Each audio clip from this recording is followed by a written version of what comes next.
പുറപ്പാടിൻ്റെ ഈ പുതിയ എപ്പിസോഡിലേക്ക് എല്ലാവരെയും ഈശോയുടെ നാമത്തിൽ സ്വാഗതം ചെയ്യുന്നു. സ്നേഹം നിറഞ്ഞവരെ, ഇന്ന് കർത്താവിൻ്റെ വചനത്തിൻ്റെ മുമ്പിലായിരിക്കുമ്പോൾ ഈശോ സ്വർഗാരോഹണം ചെയ്യുന്നതിന് മുമ്പ് തൻ്റെ ശിഷ്യന്മാർക്ക് അല്ലെങ്കിൽ ലോകം മുഴുവനുള്ള എല്ലാ വിശ്വാസികൾക്കും നൽകുന്ന ഒരു വലിയ ഉത്തരവാദിത്വത്തെക്കുറിച്ചാണ് ഇന്ന് നമ്മൾ ചിന്തിക്കുന്നത്. വിശുദ്ധ മാർക്കോസിൻ്റെ സുവിശേഷം 16-ാം അധ്യായം അതിൻ്റെ 15-ാം വചനം ഇപ്രകാരം പറയുന്നു: അവൻ അവരോട് പറഞ്ഞു, നിങ്ങൾ ലോകമെങ്ങും പോയി എല്ലാ സൃഷ്ടികളോടും സുവിശേഷം പ്രസംഗിക്കുവിൻ.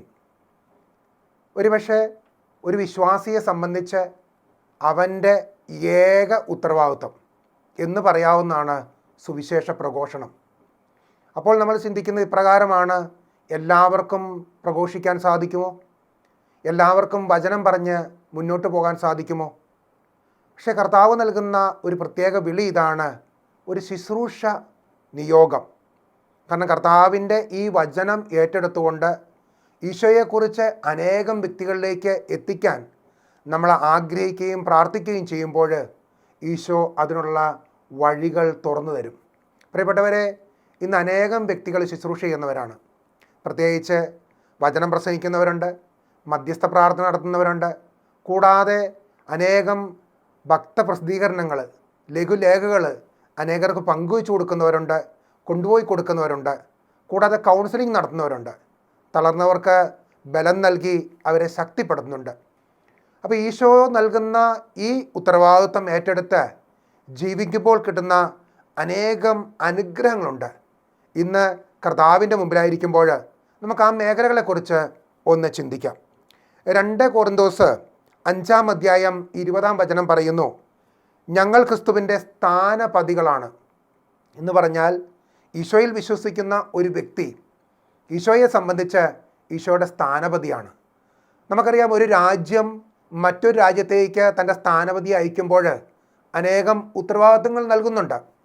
മറ്റൊരു രാജ്യത്ത് ചെന്ന് തങ്ങളുടെ രാജ്യത്തെക്കുറിച്ച് നന്മ പറയണം, തങ്ങളുടെ രാജ്യത്തിലെ നല്ല കാര്യങ്ങൾ അവിടെ പ്രചരിപ്പിക്കണം, അനേകർക്ക് ഈ രാജ്യത്തെക്കുറിച്ചുള്ള വിശ്വാസം ഉണ്ടാക്കണം. ഇങ്ങനെയുള്ള അനേകം കാര്യങ്ങൾ ഈ സ്ഥാനപതികൾ ചെയ്യുന്നുണ്ട്. ഒരുപക്ഷെ നമ്മുടെ ജീവിതത്തിൽ നമ്മൾ മറന്നു പോകുന്ന ഒരു കാര്യമാണ് ഈ ഒരു സ്ഥാനപതി എന്നുള്ള വാക്ക്. ഏറ്റവും സ്നേഹം നിറഞ്ഞവരെ, നമ്മൾ കർത്താവിൻ്റെ മുമ്പിലായിരിക്കുമ്പോൾ നമുക്കൊന്ന് വിചിന്തനം നടത്താം. ഞാൻ ഈശോയിൽ വിശ്വസിച്ചിട്ട്, ഈശോയെ അനുഭവിച്ച് അറിഞ്ഞിട്ട്, ഈശോയിൽ നിന്ന് അനുഗ്രഹങ്ങൾ നേടിയിട്ട് ഞാൻ എന്തെങ്കിലുമൊക്കെ ചെയ്തിട്ടുണ്ടോ? ആർക്കെങ്കിലും വേണ്ടി കർത്താവിൻ്റെ മുമ്പിൽ മധ്യസ്ഥം യാചിച്ചിട്ടുണ്ടോ? അല്ലെങ്കിൽ ആർക്കെങ്കിലും ഞാൻ കർത്താവിനെ കാണിച്ചു കൊടുക്കാൻ ഇടം നൽകിയിട്ടുണ്ടോ എന്നുള്ളത്. പലപ്പോഴും പലരും പറയുന്നൊരു കാര്യം ഇതാണ്: കർത്താവിൻ്റെ ശുശ്രൂഷയ്ക്ക് ഇറങ്ങിക്കഴിഞ്ഞു കഴിഞ്ഞാൽ സഹനങ്ങളുടെ ഒരു ഘോഷയാത്രയാണെന്ന്. സ്വാഭാവികമായിട്ട് അത് സത്യമെന്ന് പലരും ചിന്തിക്കുന്നുണ്ടാകാം. കുറേയൊക്കെ ശരിയാണ് താനും. കാരണം വിശുദ്ധ മത്തായിയുടെ സുവിശേഷം 27-ാം അധ്യായം 16-ാം വചനത്തിൽ നാം ഇപ്രകാരം വായിക്കുന്നുണ്ട്: ഏകദേശം 9-ാം മണിക്കൂറായപ്പോൾ യേശു ഉച്ചത്തിൽ നിലവിളിച്ചു, ഏലി ഏലി ലാമ സബഥാനി, എൻ്റെ ദൈവമേ, എൻ്റെ ദൈവമേ, എന്തുകൊണ്ട് നീ എന്നെ ഉപേക്ഷിച്ചു? വിശുദ്ധ മത്തായിയുടെ സുവിശേഷത്തിൽ 27 അധ്യായത്തോടെ കടന്നു വരുമ്പോൾ നമുക്ക് മനസ്സിലാകുന്ന ഒരു കാര്യമുണ്ട്. അവിടെയെല്ലാം അനുഗ്രഹങ്ങൾ കണ്ടു, അപ്പം വർദ്ധിപ്പിക്കുന്നുണ്ട്, സൗഖ്യം നൽകുന്നുണ്ട്, മരിച്ചവരെ ഉയർപ്പിക്കുന്നുണ്ട്, തളർന്നവന് ബലം നൽകുന്നുണ്ട്, അന്ധന് കാഴ്ച നൽകുന്നുണ്ട്. ഇതെല്ലാം കഴിഞ്ഞ് 27-ാമത്തെ അധ്യായത്തിൽ വരുമ്പോൾ എന്ന് പറഞ്ഞാൽ സർവ്വ നിയന്ത്രണവും നഷ്ടപ്പെട്ട് ദൈവത്തോട് ചോദിക്കുകയാണ്: ദൈവമേ, അങ്ങെന്നെ കൈവിട്ടോ എന്നുള്ളത്. പ്രിയപ്പെട്ടവരെ, വിശുദ്ധ ഗ്രന്ഥം മുഴുവൻ പഠിക്കുമ്പോൾ നമുക്കൊരു കാര്യം മനസ്സിലാകുന്നുണ്ട്. ഒരു മനുഷ്യൻ്റെ ജീവിതത്തിലെ എല്ലാ കാര്യങ്ങളിലൂടെയും വിശുദ്ധ ഗ്രന്ഥം കടന്നു പോകുന്നുണ്ട്. എന്ന് പറഞ്ഞാൽ സന്തോഷം മാത്രമല്ല, സംതൃപ്തി മാത്രമല്ല, ദുഃഖങ്ങളും വേദനകളും ആകുലതകളും എല്ലാം നമ്മൾ കടന്നു പോകേണ്ട വഴികളാണ്. അത് നമ്മുടെ പ്രതീക്ഷയ്ക്കപ്പുറത്താണ് താനും. ഒരുപക്ഷെ നമ്മളായിരിക്കുന്ന സ്ഥലങ്ങളിൽ, നമ്മുടെ കുടുംബത്ത്, നമ്മുടെ ജോലി സ്ഥലങ്ങളിൽ, നമ്മുടെ സമൂഹത്തിൽ എവിടെയെങ്കിലുമൊക്കെ വെച്ച് നമ്മളിത് അനുഭവിക്കാൻ വിധിക്കപ്പെട്ടവരാണ്. ഇത് വിധി എന്നുള്ള വാക്കല്ല പറയുന്നത്, മറിച്ച് ഈശോ ആ വഴിയിലൂടെ നമ്മളെ നടത്തിക്കൊണ്ട് പോകും. പ്രിയപ്പെട്ടവരെ, ഇന്ന് കർത്താവിൻ്റെ മുമ്പിലായിരിക്കുമ്പോൾ എണ്ണിയാലൊടുങ്ങാത്ത അനേകം സഹനങ്ങളിലൂടെയാണ് ഈശോയുടെ ശിഷ്യന്മാർ കടന്നുപോയത്. ഈശോയുടെ കൂടെ ആയിരുന്നപ്പോൾ 3 വർഷത്തോളം സന്തോഷചിത്തരായിരുന്നു അവർ സമാധാനമുള്ളവരായിരുന്നു, എല്ലാ കാര്യവും മുട്ടില്ലാതെ നടന്നു. പക്ഷേ ഈശോ കടന്നുപോയി സ്വർഗത്തിലേക്ക് പോയി കഴിഞ്ഞപ്പോൾ ശിഷ്യന്മാർ കഠിന ഏകാന്തതയിലേക്ക് വന്നു. കഠിന വേദന അവരെ ഗ്രസിച്ചു. അവർ പരിശുദ്ധാത്മാവിനാൽ നിറയപ്പെട്ടവരായി മാറി. പിന്നീട് നമ്മൾ കാണുന്നത് ഈ ശിഷ്യന്മാർ പരിശുദ്ധാത്മാവിൽ നിറഞ്ഞ് അനേകം ദേശങ്ങളിൽ കർത്താവിൻ്റെ വചനം പറയുന്നുണ്ടെങ്കിലും അവരുടെ ജീവിതത്തിൽ കഠിനമായ വേദനകളുണ്ടായിരുന്നു, എണ്ണിയാലൊടുങ്ങാത്ത സഹനങ്ങളുണ്ടായിരുന്നു, തടവറയിലെ പീഡനങ്ങളുണ്ടായിരുന്നു, ഒറ്റപ്പെട്ടു പോകുന്ന അവസ്ഥകളുണ്ടായിരുന്നു, കൂടെ നിന്നവർ ചതിച്ച നിമിഷങ്ങളുണ്ടായിരുന്നു. പക്ഷെ അവിടെയെല്ലാം അവർക്ക് പിടിച്ചു നിൽക്കാൻ സാധിച്ചത് ഈശോയിലുള്ള വലിയ വിശ്വാസം, പരിശുദ്ധാത്മാവിലുള്ള വലിയൊരു ബലം അവർക്കുണ്ടായിരുന്നു. യെശയ്യാ പ്രവചനത്തിൽ 49-ാം അധ്യായം 14-ാം വചനം പറയുന്നു, എന്നാൽ സിയോൻ പറഞ്ഞു, കർത്താവ് എന്നെ ഉപേക്ഷിച്ചു, എൻ്റെ കർത്താവ് എന്നെ മറന്നു കളഞ്ഞു. പ്രിയപ്പെട്ടവരെ, കഠിന വേദനയുടെ നിമിഷങ്ങളിൽ ഒരു ദൈവഭക്തൻ പറയുന്ന വാക്കിതാണ്, എന്നാൽ സിയോൻ പറഞ്ഞു, കർത്താവ് എന്നെ ഉപേക്ഷിച്ചു, എൻ്റെ കർത്താവ് എന്നെ മറന്നു കളഞ്ഞു. ഹൃദയം തകർന്ന ഒരു പരാതിയാണ്. നമ്മുടെ ജീവിതത്തിലൊക്കെ നമ്മൾ അനുഭവിച്ചിട്ടില്ലേ? എത്രയോ ഘട്ടങ്ങളിൽ നമ്മുടെ കുടുംബങ്ങളിൽ തന്നെ നിന്നുകൊണ്ട് നമ്മൾ ഇപ്രകാരം പറഞ്ഞിട്ടുണ്ട്, എൻ്റെ ദൈവമേ അങ്ങനെ മറന്നു കളഞ്ഞല്ലോ. ചില പ്രതിസന്ധികളുടെ മുമ്പിൽ ഉത്തരം കിട്ടാതെ നമ്മൾ അലഞ്ഞപ്പോൾ നമ്മൾ കരഞ്ഞ് നിലവിളിച്ചിട്ടില്ലേ? കഠിനമായ ഏകാന്തതയിൽ കിടക്കയിൽ കിടന്ന് ആരും കാണാതെ നമ്മൾ കരഞ്ഞിട്ടുണ്ട്, അല്ലെങ്കിൽ മാറി നിന്ന് നമ്മൾ നെടുവീർപ്പെട്ടിട്ടുണ്ട്. ഇങ്ങനെയുള്ള അനുഭവങ്ങളൊക്കെ നമ്മൾ കടന്നു പോകുന്നുണ്ട് പ്രിയപ്പെട്ടവരെ. പക്ഷെ കർത്താവ് പറയുന്നൊരു വാഗ്ദാനമുണ്ട്. യെശയ്യാ പ്രവചനം 49:15-14 പറയുന്നു, മുല കുടിക്കുന്ന കുഞ്ഞിനെ അമ്മയ്ക്ക് മറക്കാനാവുമോ? പുത്രനോട് പെറ്റമ്മ കരുണ കാണിക്കാതിരിക്കുമോ? അവർ മറന്നാലും ഞാൻ നിന്നെ മറക്കുകയില്ല. പ്രിയപ്പെട്ടവരെ, ഒരു ദൈവ പൈതലിനെ ദൈവം ഒരിക്കലും മറക്കുകയില്ല. മുല കുടിക്കുന്ന കുഞ്ഞിനെ അമ്മ മറന്നു പോകുന്നുവെങ്കിലും, പെറ്റമ്മ കരുണ കാണിക്കുന്നില്ല എങ്കിലും ഞാൻ നിന്നെ ഉപേക്ഷിക്കുകയോ മറക്കുകയോ എന്നുള്ള ഒരു വാഗ്ദാനം അവിടെ നൽകുന്നുണ്ട്. ഇതൊരു ഉറപ്പാണ് പ്രിയപ്പെട്ടവരെ. ദൈവിക ശുശ്രൂഷയിലേക്ക് ഇറങ്ങി നടക്കുമ്പോൾ, കർത്താവിന് വേണ്ടി എന്തെങ്കിലുമൊക്കെ ചെയ്യുമ്പോൾ ഈ വചനം നമ്മുടെ ജീവിതത്തിൽ അനുഭവവേദ്യമാകും. അവിടെ നമുക്ക് തളർന്നു പോകാൻ സാധിക്കുകയില്ല. പല ഘട്ടങ്ങളിലും നിരാശയിലേക്ക് കടന്നു പോകാൻ കാരണം എന്താണെന്ന് വെച്ചാൽ നമുക്കിതിനെക്കുറിച്ചൊരു ബോധ്യമില്ലാത്തത് കൊണ്ടാണ്, ഒരു ഉറപ്പില്ലാത്തത് കൊണ്ടാണ്. പക്ഷേ തെസ്സലോനിക്ക ലേഖനത്തിൽ 1-ാം ലേഖനം 2-ാം അധ്യായം 4-ാം വചനം പറയുന്നു, സുവിശേഷം ഭാരമേൽക്കാൻ യോഗ്യരെന്ന് ദൈവം അംഗീകരിച്ചനുസരിച്ചാണ് ഞങ്ങൾ പ്രസംഗിക്കുന്നത്. ഇത് മനുഷ്യരെ പ്രീതിപ്പെടുത്താനല്ല, ഹൃദയങ്ങൾ പരിശോധിക്കുന്ന ദൈവത്തെ പ്രീതിപ്പെടുത്താനാണ്. പൗലോസ്ലീഹ ഇപ്രകാരം പറയുമ്പോൾ, ഹൃദയങ്ങളെ പരിശോധിക്കുന്ന ഒരു ദൈവത്തിൻ്റെ മുമ്പിലാണ് ഞാൻ കർത്തൃ ശുശ്രൂഷ ചെയ്യുന്നത് എന്നുള്ള ബോധ്യം നമുക്കുണ്ടായിരിക്കണം. നീണ്ട വർഷങ്ങൾക്ക് ശേഷം ഇന്ന് കർത്താവിൻ്റെ ശുശ്രൂഷകനായി ഇവിടെ നിൽക്കുമ്പോൾ ഞാൻ അനുഭവിക്കുന്നൊരു സന്തോഷമുണ്ട്. അങ്ങേക്ക് എന്നെക്കുറിച്ച് ഒരു പദ്ധതി ഉണ്ടായിരുന്നു, അങ്ങെന്നെ എടുത്ത് ഉയർത്തുമെന്ന് എനിക്കറിയാമായിരുന്നു എന്ന് പറഞ്ഞാൽ സഹനങ്ങളില്ലാത്തൊരവസ്ഥയെന്നല്ല പറയുന്നത്, മറിച്ച് ദൈവം കൈപിടിച്ച് നടത്തുന്ന ഒരു അനുഭവം ഉണ്ടായിരുന്നു. അതുകൊണ്ടാണ് പറഞ്ഞത്, സുവിശേഷം ഭാരമേൽക്കാൻ യോഗ്യരെന്ന് കണ്ട് ദൈവം അങ്ങേനുസരിച്ചാണ് ഞങ്ങൾ പ്രസംഗിക്കുന്നത് എന്ന് പറഞ്ഞാൽ, സുവിശേഷം ഏറ്റെടുക്കാൻ യോഗ്യരെന്ന് കണ്ടതുകൊണ്ടാണ് ദൈവം നമ്മളെയെല്ലാം വിളിച്ചിരിക്കുന്നത്. തോബിത്തിൻ്റെ പുസ്തകത്തിൽ 4-ാം അധ്യായത്തിലെ വചനം നമ്മൾ ഇപ്രകാരം വായിക്കുന്നുണ്ട്, ദൈവ ശുശ്രൂഷിതാൽ പ്രതിഫലം ലഭിക്കും. മകനെ, എല്ലാ പ്രവർത്തികളും ശ്രദ്ധാപൂർവം ചെയ്യുക, നിൻ്റെ പെരുമാറ്റം ചിട്ടയുള്ളതായിരിക്കണം. പ്രിയപ്പെട്ടവരെ, കർത്താവിൻ്റെ വേലയ്ക്ക് വേണ്ടി ഇറങ്ങുമ്പോൾ ഒരു ചിട്ട ആരംഭിക്കുമെന്ന് വചനം പറയുന്നുണ്ട്. നമ്മുടെ ജീവിതത്തിൽ ഒരു ചിട്ട, ഒരു ക്രമം വരും. അത് കർത്താവിൻ്റെ വേലയുടെ ഒരു വലിയ പ്രത്യേകതയാണ്. കാരണം കർത്താവ് ഒരു വ്യക്തിയെ വിളിച്ച് തൻ്റെ വേല ഏൽപ്പിക്കുമ്പോൾ അവനൊരു ക്രമം വരികയാണ് അതിനകത്ത്. അത് പിന്നീട് അവൻ്റെ ജീവിതക്രമമായിട്ട് മാറുകയാണ്. അതുകൊണ്ട് ഇന്ന് നമ്മൾ പ്രാർത്ഥിക്കുമ്പോൾ ഇപ്രകാരം പ്രാർത്ഥിക്കുന്ന, കർത്താവേ, അങ്ങയുടെ ഒരു വേലക്കാരനെ എന്നെ മാറ്റണമേ, അങ്ങയുടെ ഒരു ശുശ്രൂഷകനെ എന്നെ രൂപാന്തരപ്പെടുത്തണമേ. അത് ഏതു തരം ശുശ്രൂഷയായിരുന്നാലും. അങ്ങനെയുള്ളപ്പോഴാണ് കഴിഞ്ഞകാല പാപങ്ങളിൽ നിന്ന് നമുക്ക് വിടുതൽ പ്രാപിക്കുന്നത്. നമുക്കറിയാം, സോദോം ഗൊമോറ നശിപ്പിക്കപ്പെടാൻ പോകുമ്പോൾ ദൈവത്തിൻ്റെ ദൂതന്മാർ ലോത്തിനോട് പറയുന്ന ഒരേ ഒരു കാര്യം, തിരിഞ്ഞു നോക്കരുതെന്നുള്ളതാണ്. കാരണം കഴിഞ്ഞ കാലങ്ങളിലെ ജീവിതത്തിലെ അനുഭവങ്ങൾ നമ്മളെ തകർക്കാൻ ഇടകൊടുക്കുന്നതാ, നമ്മളെ തളർത്താൻ വഴിയൊരുക്കുന്നതാ. അങ്ങനെയെങ്കിൽ നമ്മൾ ഇപ്രകാരം പ്രാർത്ഥിക്കുന്നു, കർത്താവിനൊരു ശുശ്രൂഷകനാക്കണമെന്ന് പറയുമ്പോൾ കഴിഞ്ഞ കാല ഭാവങ്ങളിലേക്ക്, ജീവിതങ്ങളിലേക്ക്, ചിന്താമണ്ഡലങ്ങളിലേക്ക് തിരിഞ്ഞു പോകാൻ ഒരിക്കലും ആഗ്രഹിക്കരുത് പ്രിയപ്പെട്ടവരെ. ഇപ്രകാരം ഒരു തീരുമാനം എടുക്കണം. ലോത്തിനോട് പറഞ്ഞു, തിരിഞ്ഞു നോക്കരുത്. ലോത്ത് അതേപടി അനുസരിച്ചു. ലോത്തിൻ്റെ ജീവിത പങ്കാളി തിരിഞ്ഞു നോക്കി ഉപ്പുതൂണായി മാറി. പ്രിയപ്പെട്ടവരെ, ഒരു ദൈവ ശുശ്രൂഷയ്ക്ക് വേണ്ടി നമ്മൾ ഒരുങ്ങുകയാണെങ്കിൽ കഴിഞ്ഞ കാലങ്ങളെ പൂർവ്വശക്തിയോടുകൂടി ഉപേക്ഷിച്ച് മുന്നോട്ട് പോവുക. ഏത് നിമിഷമാണോ നമ്മൾ തീരുമാനമെടുക്കുന്നത് ആ നിമിഷം ഈശോയുടെ പരിശുദ്ധാത്മാവിനോട് ചേർന്ന് ഇപ്രകാരം പറയുക: കർത്താവേ, ഈ നിമിഷം വരെയുള്ള എല്ലാ വഴികളെയും ഞാനിതാ ഉപേക്ഷിക്കുന്നു, ഞാനിതാ വിട്ടുപേക്ഷിക്കുന്നു. പ്രിയപ്പെട്ടവർ, നമുക്കറിയാം, നമ്മുടെ വീടിൻ്റെ മുകളിലേക്ക് ചാഞ്ഞു കിടക്കുന്ന വലിയൊരു തെങ്ങ്, അത് നമ്മുടെ വീടിനെ തകർക്കാൻ പ്രാപ്തിയുള്ളതാണെങ്കിൽ നമ്മൾ എന്താ ചെയ്യുന്നത്? ആദ്യം കമ്പിയൊക്കെ ഒന്ന് വലിച്ചു കിട്ടി നോക്കും. അത് കഴിഞ്ഞ് പറ്റിയില്ലെങ്കിൽ വേരോടെ അതിനെ വെട്ടി ദൂരെ കളയും.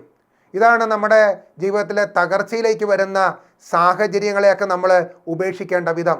ചിലതിനെയെല്ലാം നമ്മൾ പൂർവാധികം ശക്തിയോടുകൂടി വെട്ടിമുറിച്ച് കളയേണ്ടി വരും. അപ്പോഴാണ് പുതിയൊരു വഴി നമുക്ക് തുറക്കപ്പെടുന്നത്. പ്രിയപ്പെട്ടവരെ, ദൈവ ശുശ്രൂഷ ചെയ്യുന്ന വ്യക്തികളെ സംബന്ധിച്ച് അനുഗ്രഹം അനേകം വിധത്തിൽ ഉണ്ടാകാറുണ്ട്. അപ്പോസ്തല പ്രവർത്തനങ്ങൾ നമ്മൾ വായിക്കുന്നുണ്ട്.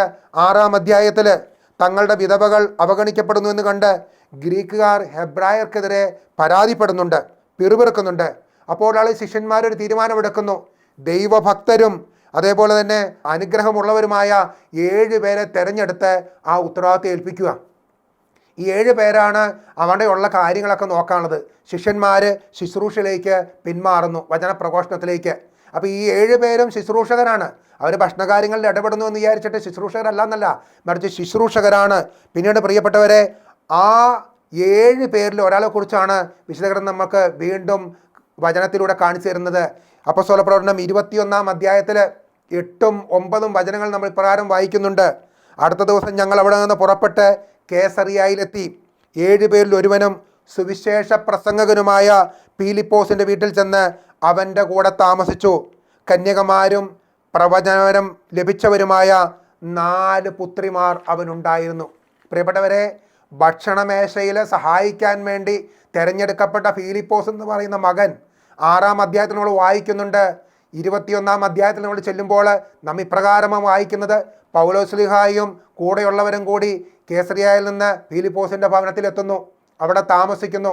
അവിടെ വെച്ച് പ്രിയപ്പെട്ടവരെ, നമ്മൾ വായിക്കുന്ന ഇങ്ങനെയാണ്: 4 കന്യകമാരും അല്ലെങ്കിൽ പ്രവചനം ലഭിച്ചവരുമായ പെൺകുട്ടികൾ അവനുണ്ടായിരുന്നുവെന്ന്. പ്രിയപ്പെട്ടവരെ, ഒരു ദൈവവേലക്കാരൻ്റെ കുടുംബത്തെ ദൈവം എപ്രകാരം അനുഗ്രഹിക്കുന്നു എന്നാണ് നമ്മളിവിടെ കാണുന്നത്. ഒരുപക്ഷെ നമ്മളെല്ലാം ഇത് തിരിച്ചറിയാൻ കാലങ്ങൾ എടുക്കേണ്ടി വരും. ഇതൊരു ഉറപ്പുള്ള കാര്യമാണ്. കർത്താവിൻ്റെ ശുശ്രൂഷയ്ക്ക് വേണ്ടി ഇറങ്ങുമ്പോൾ കുടുംബം അനുഗ്രഹിക്കപ്പെടും. ഞാൻ ഓർക്കുന്നുണ്ടോ, വർഷങ്ങൾക്ക് മുമ്പ് ഒരു സഹോദരൻ എന്നോട് പങ്കുവച്ചൊരു കാര്യം. നാട്ടിൽ വയനാട് ദേശത്തുള്ളൊരു മകനാണ് അദ്ദേഹം. 10ാം ക്ലാസ് മാത്രമേ പഠിച്ചിട്ടുള്ളൂ. ആ 10ാം ക്ലാസ് പഠിച്ചിട്ട് ഈ ദേശത്ത് വന്ന പ്രവാസ ജീവിതം ആരംഭിച്ചു. ഇവിടെ വന്ന് ആദ്യകാലങ്ങളിൽ കഷ്ടപ്പെട്ട ജീവിതമായിരുന്നു. അങ്ങനെ അവിടെ നിന്ന് ഡിഗ്രിക്ക് പഠിച്ചു. ഡിഗ്രി കഴിഞ്ഞ ശേഷം അദ്ദേഹം MBA എടുത്തു. അദ്ദേഹം ആദ്യം വന്ന അതേ സ്ഥാപനത്തിൽ തന്നെ പിന്നീട് HR ലെവലിലേക്ക് ഉന്നത നിലയിൽ ജോലി ചെയ്യാൻ വേണ്ടി ദൈവം ആ മകനെ ഒരുക്കി. പ്രിയപ്പെട്ടവരെ, എല്ലായിടത്തും സാക്ഷ്യം പറയുന്നൊരു മകൻ. ഞാൻ അത്ഭുതപ്പെട്ടു അദ്ദേഹത്തിൻ്റെ സാക്ഷ്യം കേട്ടിട്ട്. കാരണം ഈ കഠിനമായ സഹനങ്ങളിലൂടെ കടന്നു പോകുമ്പോഴും ദൈവത്തിൻ്റെ കൃപയിൽ ആശ്രയിച്ച് നിലനിന്നിരുന്നൊരു മകൻ. പ്രിയപ്പെട്ടവരെ, നമ്മുടെ ജീവിതത്തിൽ കർത്താവിൻ്റെ വേലയ്ക്ക് കർത്താവിൻ്റെ സാക്ഷിയായി മാറുമ്പോൾ ദൈവം നമ്മളെ ഇപ്രകാരം ഉയർത്തും. ഒരുപക്ഷെ അനേകം കാലങ്ങളായിട്ട് നമ്മുടെ ജീവിതത്തിൽ നടക്കാതെ പോയ അനേകം പ്രാർത്ഥനകളുണ്ട്. ഒരുപക്ഷെ നീണ്ട കാലമായിട്ടുള്ള പ്രാർത്ഥനകളാണ്, ഒരു മാറ്റവും കാണുന്നില്ല. നമ്മുടെ ഭവനത്തിലെ ഏതെങ്കിലും ഒരു പ്രത്യേക കാര്യമായിരിക്കാം, അല്ലെങ്കിൽ ആരുടെയെങ്കിലും ഒരു തകർച്ചയുള്ള ജീവിതമായിരിക്കാം, ഏതെങ്കിലും കുടുംബത്തിലെ സമാധാനം നഷ്ടപ്പെട്ട കാര്യങ്ങളായിരിക്കാം. പക്ഷേ കർത്താവിൻ്റെ വേലയ്ക്ക് വേണ്ടി നമ്മളെ തന്നെ സമർപ്പിക്കുമ്പോൾ പ്രിയപ്പെട്ടവരെ, നമ്മൾ കണ്ടുമുട്ടുന്നൊരു കാര്യമുണ്ട്: അനുഗ്രഹം, അഭിഷേകം അവിടെ സംഭവിക്കും, അവിടെ രൂപാന്തരപ്പെടുകയും ചെയ്യും. കാരണം കർത്താവിൻ്റെ വേലയ്ക്ക് വേണ്ടി ഇറങ്ങുമ്പോഴാണ് കർത്താവ് നമ്മുടെ കാര്യത്തിൽ ഇടപെടുന്നത്, നമ്മുടെ കാര്യത്തിൽ ശുഷ്കാന്തി ഉണ്ടാകുമെന്ന വചനം പറയുന്നത്. നമുക്കറിയാം പ്രിയപ്പെട്ടവരെ, പൗലോസ്ലീഹ കൊറിന്തോസ് ലേഖനത്തിൽ ഇപ്രകാരം എഴുതുന്നുണ്ട്. 2 കൊറിന്തോസ് 12:7: വെളിപാടുകളുടെ ആധിക്യത്തിൽ ഞാനധികം ആഹ്ലാദിക്കാതിരിക്കേണ്ടതിന് ശരീരത്തിലൊരു മുള്ള എനിക്ക് നൽകപ്പെട്ടിരിക്കുന്നു. അതായത് എന്നെ ശല്യപ്പെടുത്തുന്നതിനും മതിമറന്ന് ആഹ്ലാദിക്കാതെ എന്നെ നിയന്ത്രിക്കുന്നതിനും വേണ്ടിയുള്ള പിശാചിൻ്റെ ദൂതൻ. കർത്താവിൻ്റെ ശുശ്രൂഷകനായ സ്ലീഹ പറയുകയാണ്, മതിമറന്ന് ആഹ്ലാദിക്കാതിരിക്കാനും അതേപോലെ എന്നെ തന്നെ നിയന്ത്രിക്കുവാനുമായി ഒരു സഹനം എൻ്റെ കൂടെയുണ്ട്. കർത്താവിൻ്റെ ശുശ്രൂഷ ചെയ്യുമ്പോൾ ഈ ഒരു ബോധ്യം നമുക്കുണ്ടായിരിക്കണം. ചില സഹനങ്ങൾ കർത്താവിൻ്റെ ശുശ്രൂഷകരുടെ കൂടെയുണ്ട്. അതെന്തിനു വേണ്ടിയാണ്? മതിമറന്ന് ആഹ്ലാദിക്കാതിരിക്കാൻ, അത് എന്നെ തന്നെ നിയന്ത്രിക്കാൻ വേണ്ടിയാണ് ദൈവം നൽകിയിരിക്കുന്നത്. വീണ്ടും പറയുന്നുണ്ട്, ഇത് വിട്ടകലാൻ വേണ്ടി 3 പ്രാവശ്യം പ്രാർത്ഥിച്ചു, പക്ഷേ അത് വിട്ടുമാറിയില്ല. വീണ്ടും വചനം പറയുന്നുണ്ട്, നിനക്ക് എൻ്റെ കൃപ മതി. ഈ 3 പ്രാവശ്യം പ്രാർത്ഥിച്ചിട്ടും അത് വിട്ടുമാറിയില്ലെന്ന് മാത്രമല്ല, എന്നിട്ട് പറയുകയാണ്, ആ മുള്ള്, ആ സഹനമാണ് നിന്റെ അനുഗ്രഹം, നിനക്ക് എൻ്റെ കൃപ മതി എന്നുള്ളത്. ഏറ്റവും സ്നേഹം നിറഞ്ഞവരെ, കർത്താവിൻ്റെ ശുശ്രൂഷയിലേക്ക് കിടക്കുമ്പോൾ 2 കാര്യങ്ങൾ നമ്മുടെ ഉള്ളിലുണ്ടായിരിക്കണം. ഒന്ന്, നമ്മൾ മാറാൻ ആഗ്രഹിക്കുന്ന കുറേയധികം സഹനങ്ങൾക്ക് വേണ്ടി നമ്മൾ കർത്താവിൻ്റെ മുമ്പിൽ കർത്താവിൻ്റെ ശുശ്രൂഷ ചെയ്യുന്നു. 2, ശുശ്രൂഷ ചെയ്യുമ്പോൾ നമ്മുടെ ജീവിതത്തിൽ ചില മുള്ളുകൾ മാറാതെ നിൽക്കുന്നു. ഈ 2 തലങ്ങളെക്കുറിച്ചും നമുക്കൊരു ബോധ്യമുണ്ടായിരിക്കണം. അപ്പോഴാണ് നമുക്ക് മനസ്സിലാകുക, ഞാൻ ശുശ്രൂഷയ്ക്ക് വേണ്ടി ഇറങ്ങുമ്പോൾ എൻ്റെ ജീവിതത്തിൽ അനേകം അനുഗ്രഹങ്ങൾ ഉണ്ടാകുന്നുണ്ട്. രണ്ടാമത്, ഞാൻ ശുശ്രൂഷ ചെയ്യുമ്പോൾ എന്നെ തന്നെ തകർക്കാതിരിക്കാൻ, എന്നെ തന്നെ നശിപ്പിക്കാതിരിക്കാൻ, ഞാൻ മതിമറന്ന് അഹങ്കരിക്കാതിരിക്കാൻ, മതിമറന്ന് ആഹ്ലാദിക്കാതിരിക്കാൻ വേണ്ടി എൻ്റെ ജീവിതത്തിൽ ഒരു മുള്ള ദൈവം വെച്ചിട്ടുണ്ട് എന്നുള്ള കാര്യം നമുക്ക് ബോധ്യമുണ്ടായിരിക്കണം. പ്രിയപ്പെട്ടവരെ, അപ്പോഴാണ് കർത്താവിൻ്റെ വേലയിലേക്ക് തീവ്രതയോടെ, തീഷ്ണതയോടെ നമുക്ക് ഇറങ്ങാൻ സാധിക്കുകയുള്ളൂ. കാരണം കർത്താവിൻ്റെ വേല ചെയ്യുന്ന ഒരാൾ പോലും നശിച്ച ചരിത്രമില്ല. അവൻ്റെ തലമുറകൾ അനുഗ്രഹിക്കപ്പെട്ടിട്ടേ ഉള്ളൂ. ഞാൻ ഓർക്കുന്നുണ്ട്, ഒരു സഹോദരി, അദ്ദേഹം നേഴ്സാണ്. ആ നേഴ്സ് സഹോദരി മധ്യസ്ഥ പ്രാർത്ഥനക്കാരിയാണ്. ആ മധ്യസ്ഥ പ്രാർത്ഥന സഹോദരി ഒരിക്കലും എന്നോട് പറയുകയാണ്, നൈറ്റ് ഡ്യൂട്ടി കഴിഞ്ഞ് വന്ന സമയത്ത്, ഡ്യൂട്ടി കഴിഞ്ഞ് വന്നതേ ഉള്ളൂ, അപ്പോൾ തന്നെ കുറച്ച് ഭക്ഷണം ഉണ്ടാക്കണമായിരുന്നു. ഭക്ഷണം ഉണ്ടായി കിടക്കാൻ പോകുന്ന സമയത്ത് പെട്ടെന്ന് ഒരു ആന്തരിക പ്രചോദനം, മകന് വേണ്ടി പ്രാർത്ഥിക്കണമെന്ന്. ബാംഗ്ലൂർ ജോലി ചെയ്യുന്ന ആ മകനെ പെട്ടെന്ന് ഈ സൗകര്യക്ക് ഒന്ന് പ്രാർത്ഥിക്കണം.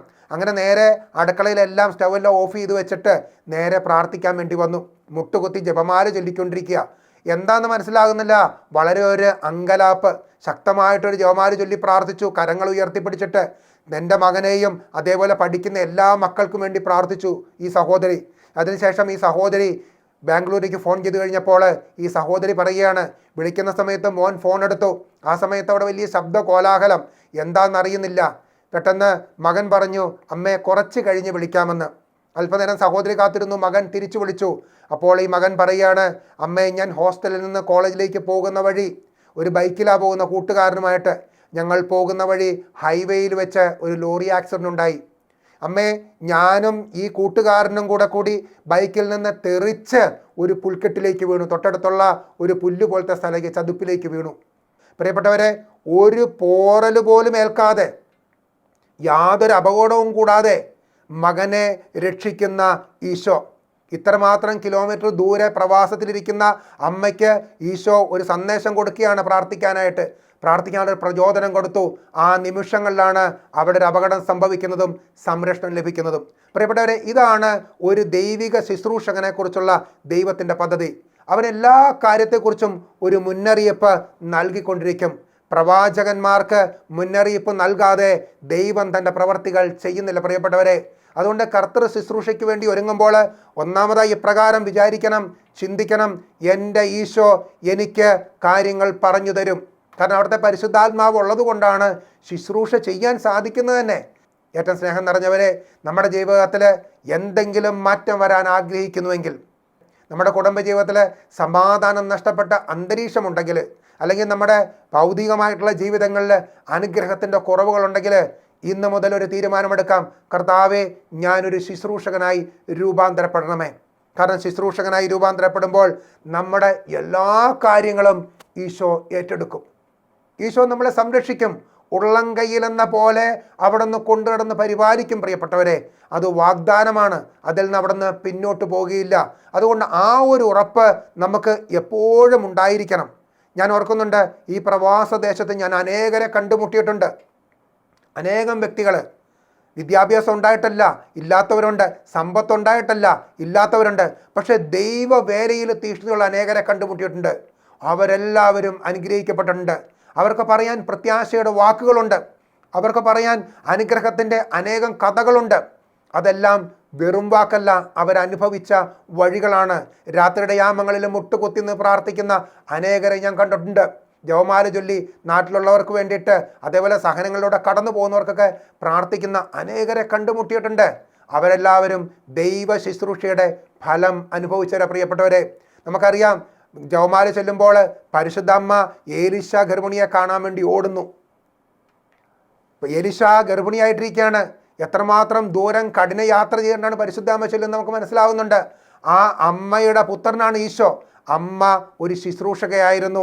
ആ ശുശ്രൂഷകയുടെ മകനാണ് ഈശോ. പ്രിയപ്പെട്ടവരെ, നമ്മുടെ ശുശ്രൂഷ മേഖലകളിലും ഇതുപോലെ അനേകം മക്കൾക്ക് നമ്മൾ രൂപാന്തരം കൊടുക്കും. നമ്മൾ എവിടെ ഇരുന്ന് ദൈവ ശുശ്രൂഷ ചെയ്താലും നമ്മളറിയാതെ നമ്മുടെ കുടുംബത്തിൽ അതിൻ്റെ അനുഗ്രഹങ്ങൾ ഉണ്ടാകുന്നുണ്ട്, അതിൻ്റെ അനുകരണങ്ങൾ ഉണ്ടാകുന്നുണ്ട്. നമ്മൾ തിരിച്ചറിയുന്നത് ഇപ്രകാരമാണ്. വർഷങ്ങൾക്ക് ശേഷം ഇതെല്ലാം നമ്മൾ കണ്ടുമുട്ടുക തന്നെ ചെയ്യും. യേശുവിൻ്റെ നാമത്തിൽ നമ്മളെപ്പോഴും പ്രാർത്ഥിക്കുക, കർത്താവേ, ഒരു ശുശ്രൂഷ അഭിഷേകം എനിക്ക് നൽകണമേ, ഒരു ശുശ്രൂഷ വരം എനിക്ക് നൽകണമേ. നമുക്കറിയാം, ഇവിടെ വിശുദ്ധ ഗ്രന്ഥത്തിലൂടെ കടന്നു പോകുമ്പോൾ ദാനിയേൽ പ്രവാചകന്റെ പുസ്തകം 14-ാം അധ്യായത്തിൽ നാം ഇപ്രകാരം വായിക്കുന്നുണ്ട്. ദാനിയേൽ സിംഹക്കുഴിയിലാണ്. ദാനിയേൽ ദൈവത്തിൻ്റെ ശുശ്രൂഷകനാണ്, ദൈവത്തിന് വേണ്ടി നിലനിന്നവനാണ്, കർത്താവിൻ്റെ വചനത്തിൽ നിന്ന് വ്യതിചലിക്കാതെ അനേകർക്ക് മുമ്പിൽ സാക്ഷിയായി നിന്ന മനുഷ്യനാണ്. ആ ദാനിയേൽ സിംഹക്കുഴിയിൽ സിംഹങ്ങൾക്ക് ആഹാരമായിട്ട് കിടക്കുന്ന സമയത്ത് ദൂരെ ഒരു ദിക്കിലൂടെ ഹബക്കൂക്ക് പ്രവാചകൻ വയലിലുള്ള ജോലിക്കാർക്ക് ഭക്ഷണമായി പോകുന്നു.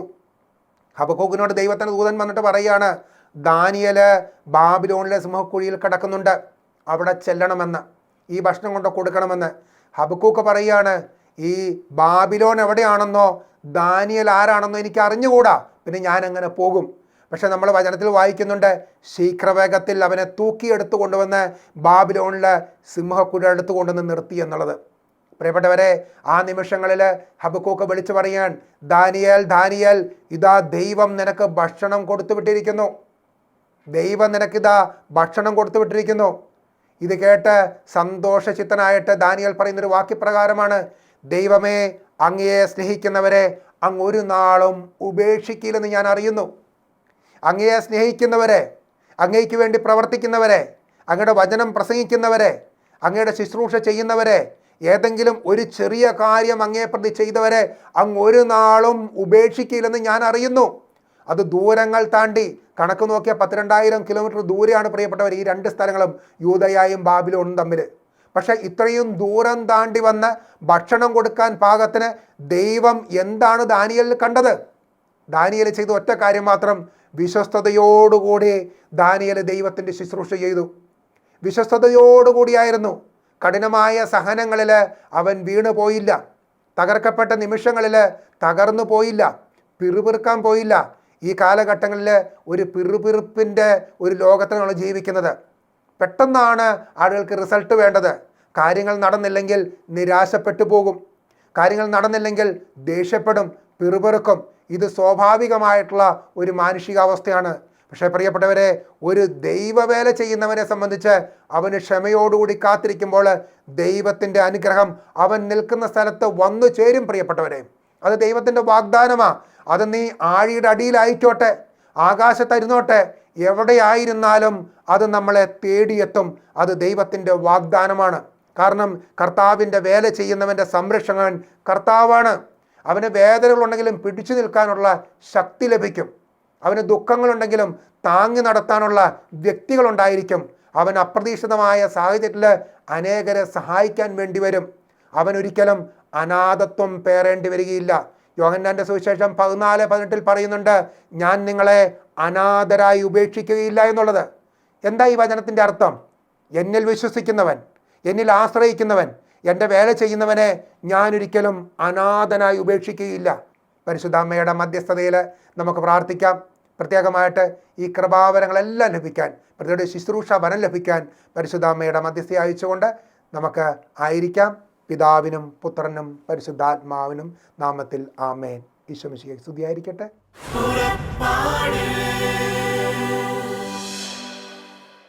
ഈ പ്രോഗ്രാമിനെ കുറിച്ചുള്ള നിങ്ങളുടെ വിലയേറിയ അഭിപ്രായങ്ങളും നിർദ്ദേശങ്ങളും ഇമെയിലിലൂടെ ഞങ്ങളെ അറിയിക്കുക. purappadu.uae@gmail.com.